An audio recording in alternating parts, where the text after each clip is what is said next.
బిడ్డ లగ్గానికో కొడుకు చదువుకో ఇల్లు కట్టుకుంటానికో ఇంత భూమి కొంటానికో ఫ్లాట్ తీసుకుంటానికో అప్పు చేసి ఉంటారు. ఎప్పటికైనా అసలు మిత్తి మీరు కట్టాల్సిందే. ఎంత ఆలస్యమైతే అంత పెరుక్కుంటూ పోతుంది.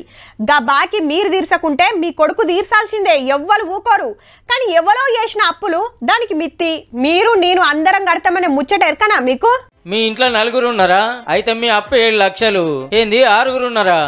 10.5 లక్షలకు మీదనే పోరి. ఇద్దరాలు మొగలేనా? అయితే 3.5 లక్షలే.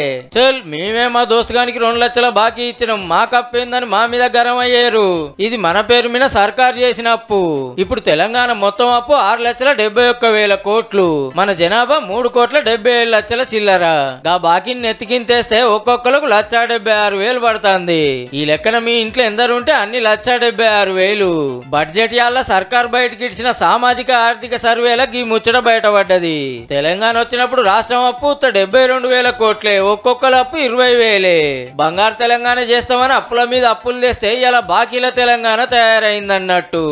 మా ప్రభుత్వం ఏర్పడిన తర్వాత 35,118 కోట్ల రూపాయలు రుణాలు తీసుకోగా గత ప్రభుత్వం చేసిన రుణాలలో అసలు వడ్డీలతో కలిపి 42,892 కోట్ల రూపాయలు బకాయిల్ని చెల్లించాం.